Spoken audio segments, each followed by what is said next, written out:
नमस्कार मित्रों, हमारे वैदिक परिवार में आपका स्वागत है। श्री वेद भाष्यकार श्री स्वामी शरण जी के मुख से वेद मंत्रों की सरल और प्रमाणिक व्याख्या सुनने के लिए हमारे YouTube चैनल को अधिक से अधिक लोगों तक पहुंचाएं, सब्सक्राइब करें, जिससे वेदों का प्रकाश घर घर तक पहुंच सके।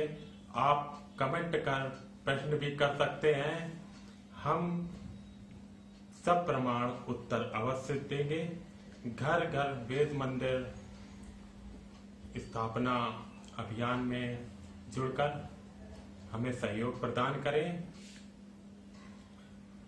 हमारा वेद भाष्य, वेदायन और अन्य वैदिक साहित्य घर बैठे प्राप्त करने के लिए आदेश करें। हमारी वेबसाइट वेदायन पर सभी पुस्तकें निःशुल्क PDF में उपलब्ध हैं।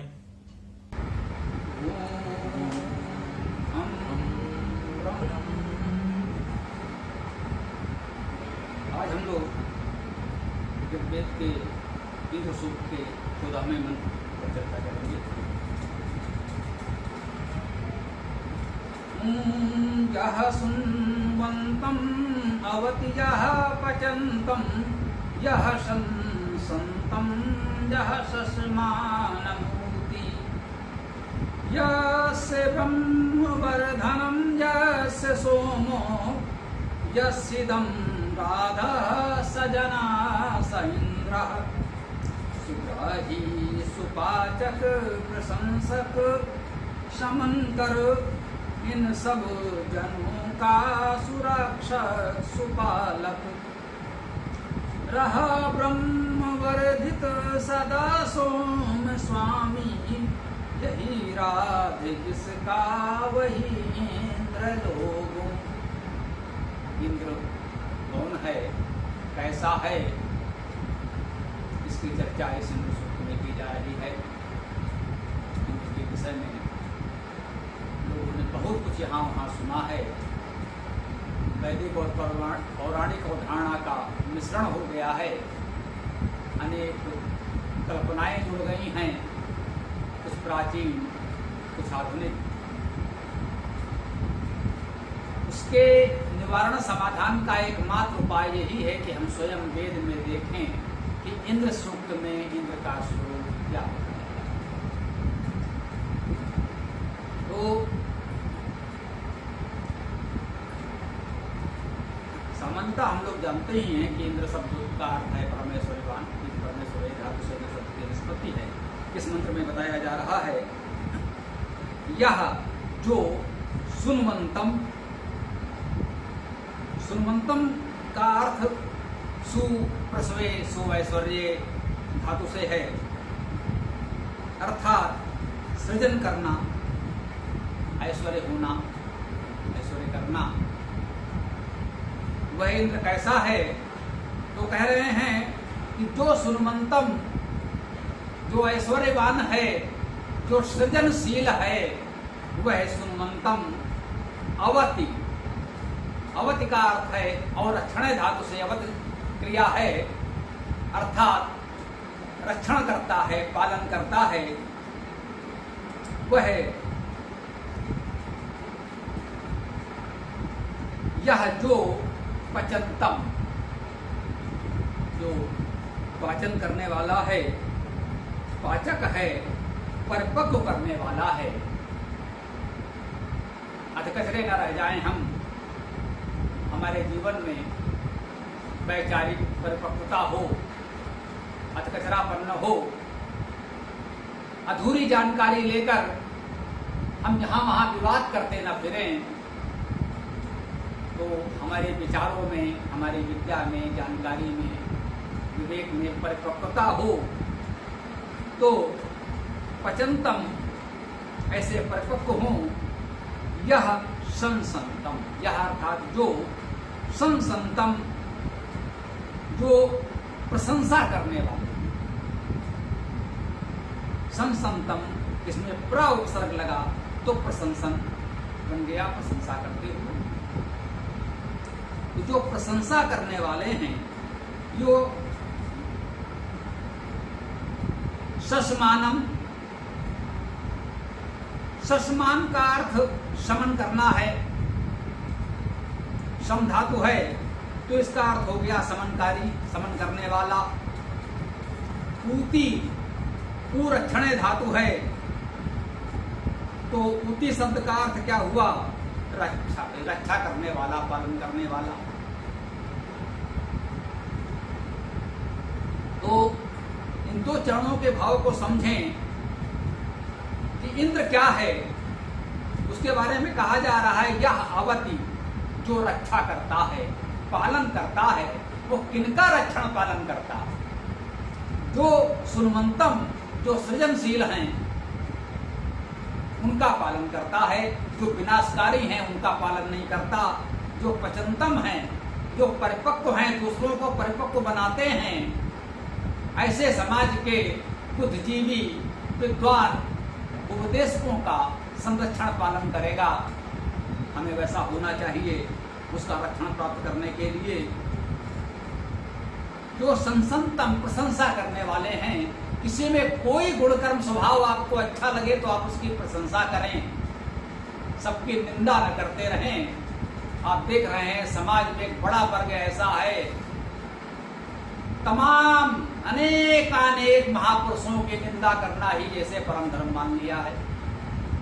भाई जो मनुष्य शरीर में जन्मा है, जो मनुष्य के रूप में जीवन जीता आया है, जीवन में विविध परिस्थितियां आती हैं, हमें अनेक बार अनेक निर्णय ऐसे लेने पड़ते हैं जो हमें स्वयं लगता है कि यदि ऐसा न करना पड़ता तो अच्छा होता। महान से महान व्यक्ति ऐसा नहीं हो सकता जिससे कोई भूल चूक न हो, चाहे वे प्राचीन काल के महापुरुष हों, चाहे आधुनिक काल के महापुरुष हों, या वर्तमान लोग हों जो भी हैं, समाज के नीति निर्धारक, या हमारे अपने परिचितों, मित्रों, परिवार में हो, ऐसा कोई नहीं है जिससे कभी कोई भूल चूक न हुई हो। तो हम करते क्या हैं? हमने मान लिया कि हमें तो इनकी निंदा ही करनी है, उनके लाखों करोड़ों गुणों, अच्छे कार्यों की अवहेलना करके कुछ सत्य, उससे अधिक काल्पनिक दोषारोपण करके हमें उनकी निंदा करनी है। ऐसा सर्वमान्य महापुरुषों के विषय में भी किया जा रहा है। नहीं होना चाहिए। हमें दूसरों के गुण देखने हैं, उनकी प्रशंसा करनी है, निंदा नहीं करनी है। तब हम उस इंद्र परमेश्वरवान परमेश्वर का संरक्षण प्राप्त कर सकते हैं। ये इस मंत्र का संदेश हमको दिया जा रहा है। उसके बाद कहा है शशमानम, जो समनशील हैं, यही बात है, जो शांति करते हैं, कल्याण करते हैं, समन करते हैं, विवाद नहीं करते, हिंसा नहीं करते, दंगा विद्रोह नहीं करते, समाज में विद्वेष नहीं उत्पन्न करते, किसी तरह का किसी जाति, धर्म, वर्ग, समुदाय के प्रति विद्वेष उत्पन्न नहीं करते। व्यक्ति में गुण अवगुण हो सकते हैं। वैसे तो प्रत्येक व्यक्ति में कुछ गुण होते हैं, कुछ अवगुण होते हैं। बहुत निष्पक्ष हो, न्यायकारी दृष्टि से हम ये कह सकते हैं कि हाँ भाई, इस व्यक्ति में इतने गुण हैं और ये अवगुण हैं, इस व्यक्ति में गुण अधिक हैं या अवगुण अधिक हैं। कोई ऐसा व्यक्ति नहीं हो सकता जिसमें केवल गुण ही हो, कोई अवगुण ना हो। कोई ऐसा व्यक्ति नहीं हो सकता जिसमें सारे अवगुण ही हो, कोई गुण ना हो। न्यूनाधिक हो सकते हैं, किसी में गुण अधिक हैं, किसी में अवगुण अधिक हैं। तो हम गुणों की प्रशंसा अवश्य करें, अवगुणों की उपेक्षा करें, उसे हम ग्रहण न करें, धारण न करें।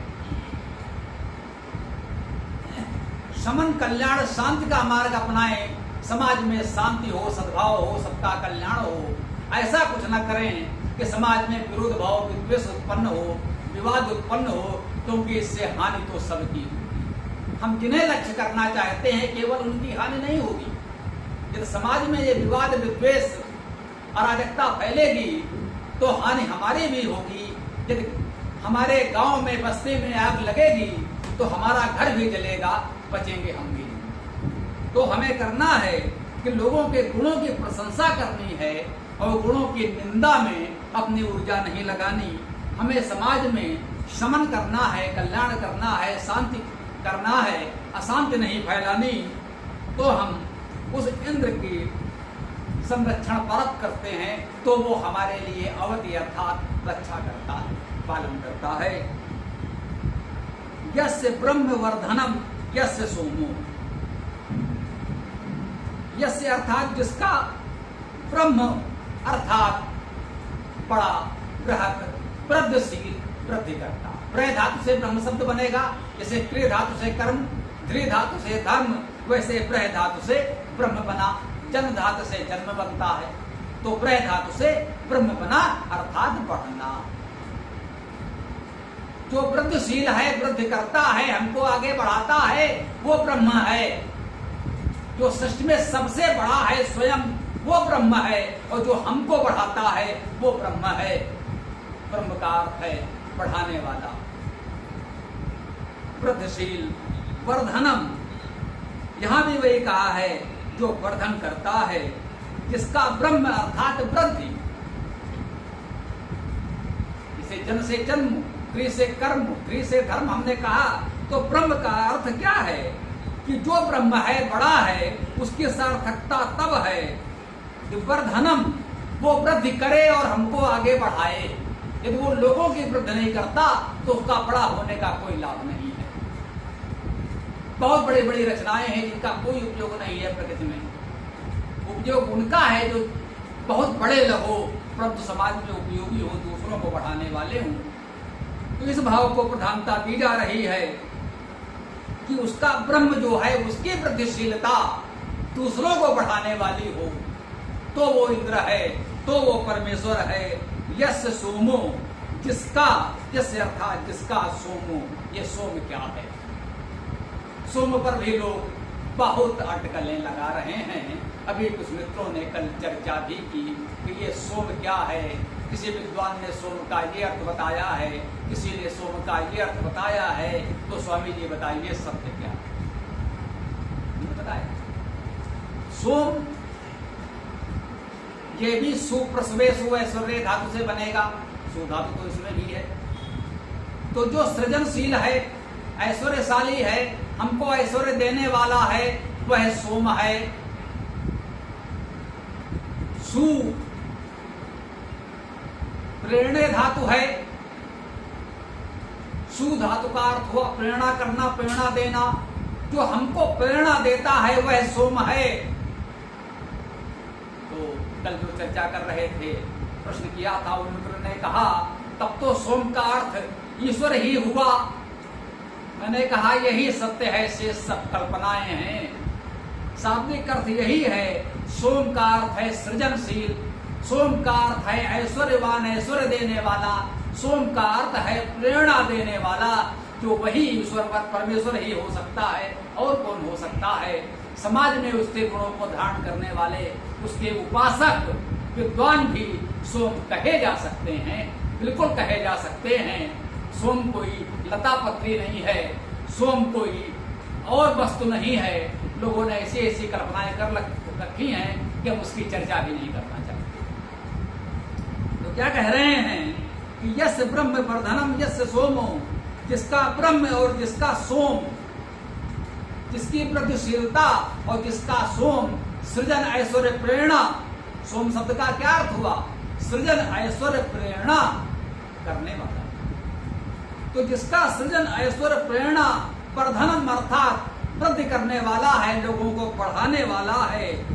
यस्य इदम राधा, जिसका, यस्य अर्थात जिसका, इदम अर्थात यह, राधा राधना, आराधना, हम सब जानते हैं ना, साधना। राधन का यही अर्थ है, आराधन करना। तो जिसकी आराधना क्या है, इसका अर्थ भी वृद्धि है, शुद्धि है। आराधना का अर्थ क्या हुआ? किसी की आराधना करना, उसके गुणों को अपनाना, वृद्धि करना, आराधन ही है। तो यस्य इदम राधा, जिसका यही आराधन है। यदि आप उस परमेश्वर की आराधना करना चाहते हैं तो आपको क्या करना है? आपको यही करना है जो अभी तक इस मंत्र में ऊपर के चरणों में बताया गया है कि आपको सृजनशील होना है, परिपक्व होना है, प्रशंसक होना है, शमनकारी शांतिकारी होना है, पढ़ना है, दूसरों को पढ़ाना है, सृजन ऐश्वर्य प्रेरणा को ग्रहण करना है और दूसरों को देना है, जो इस प्रकार की आराधना करने वाला है, जो इस प्रकार का आराधक है, जो इस प्रकार की आराधना करने वालों को अवति रक्षण पालन करता है, सह जनास इंद्र। अंत में निष्कर्ष रूप में बताया जा रहा है, सह अर्थात वह, जनास लोगों, इंद्र अर्थात इंद्र है। हम मंत्र में शब्द सा अर्थ करते हैं, उस शब्द का जो व्याकरण परक धातु अर्थ है केवल वही बताते हैं, अपनी ओर से न कोई शब्द जोड़ते हैं और न मंत्र का कोई शब्द छोड़ते हैं। इसमें है शब्द नहीं। ये संस्कृत भाषा की, वैदिक भाषा की शैली है, विशेषता है। सामान्यता जिन्हें हम आज लोग भाषा में सहायक क्रियाएं कहते हैं, है आदि, वह संस्कृत में नहीं होता है, केवल उसे जोड़ना होता है। सजना स इंद्र, हे लोगों, वह इंद्र है, केवल अपनी ओर से जोड़ना होगा, अपनी लोक भाषा का वाक्य पूरा करने के लिए। तो इस मंत्र ने हमको बताया कि वह इंद्र अर्थात परमेश्वर ने प्रारंभ में ही बताया, इंद्र शब्द इद परमेश्वर ये धातु से बनता। इंद्र शब्द का अर्थ है परम ऐश्वर्यवान होना। ऐश्वर्यवान तो सांसारिक लोग हो सकते हैं, भांति भांति के ऐश्वर्य संसार में लोगों के पास हो सकते हैं, शासन सत्ता वालों के पास हो सकते हैं, धनपतियों उद्योगपतियों के पास हो सकते हैं, अन्य अनेक प्रकार के लोगों के पास अनेक प्रकार के धन ऐश्वर्य हो सकते हैं, परंतु परम ऐश्वर्यवान तो वही परमेश्वर है। या उसका उपासक हो सकता है जो उससे एकाकार हो जाता है, तादात्म्य अनुभव कर लेता है, जो उसको जान लेता है कि वो परमेश्वर का शुद्ध स्वरूप क्या है। वेदा में तम पुरुषम महांतम आदित्य वर्णम तमसा परस्तात्, जो पूरे आत्मविश्वास के साथ कह सकता है कि हाँ मैं उसे जानता हूं, मैंने उस परमेश्वर को जान लिया है, मैंने उस इंद्र को पहचान लिया है, हमारा उससे तादात्म्य है, हम उससे जुड़ चुके हैं। तो जिसके अंदर ये अनुभूति आ जाती है,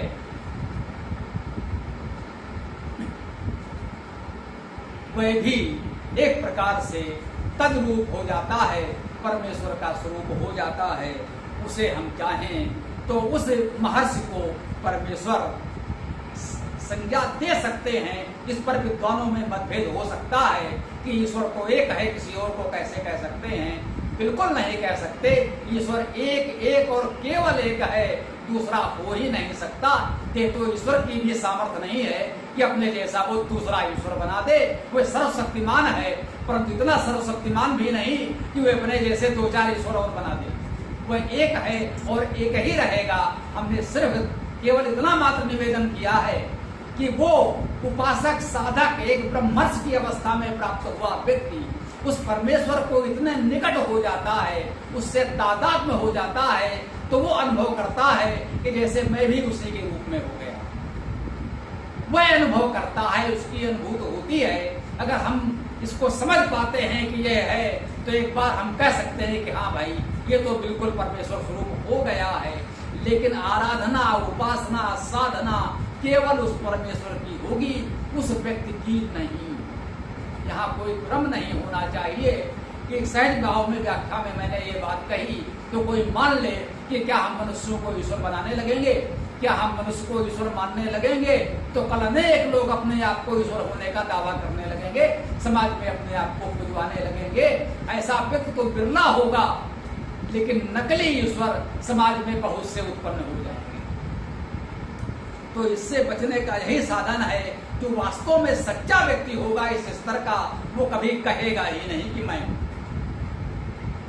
जिसने उसकी झलक नहीं पाई है वह अपने आप को परमेश्वर कहलवाता है, अपना चित्र मूर्ति पुजवाता है, लेकिन जो वास्तव में उस तत्व को जान लेता है वो कभी कहता ही नहीं, क्योंकि उसके कहने की स्थिति समाप्त हो जाती है। वो तो फिर उस सत्ता में, उस अवस्था में प्राप्त हो जाता है कि फिर उसे कुछ चाहिए ही नहीं, किसी से कुछ कहना नहीं, बताना नहीं। वो तो फिर धीरे धीरे सूक्ष्म स्वरूप की ओर चलता चला जाता है, सांसारिकता से सिमटता चला जाता है। धीरे धीरे हमारी ये भी इच्छा नहीं रह जाती कि हम आपसे इस तरह की कोई चर्चा संवाद भी करें। क्रमशः ये भी छूटता जा रहा है। आप लोग जो थोड़े से लोग हमसे जुड़े हैं, निकट हैं, अनुभव कर रहे हैं कि धीरे धीरे ये सब भी छूटता जा रहा है। आज बहुत समय बाद हम इस मंत्र की व्याख्या का मन बना पाए हैं। तो आज हम लोगों ने इस इंद्र सूक्त के 14वें मंत्र पर चर्चा की। विचार आया कि इसमें 15 मंत्र हैं, 2 मंत्र रह गए हैं, तो इसे तो कर ही लिया जाए। फिर अगला सूक्त कोई चुनेंगे, उस पर चर्चा करेंगे। आज हम लोगों ने इस चर्चा को, इस मंत्र को जाना समझा, इसको आज हम विराम देते हैं। ओम हम ब्रह्म। पूरा वीडियो देखने के लिए बहुत बहुत धन्यवाद। कमेंट में अपने विचार अवश्य दें। आपको कोई भी प्रश्न पूछना हो तो कमेंट बॉक्स पर कमेंट कर सकते हैं। डिस्क्रिप्शन में वेबसाइट का लिंक दे दिया गया है, उसमें अधिक जानकारी प्राप्त कर सकते हैं। धन्यवाद। ओम खम ब्रह्म।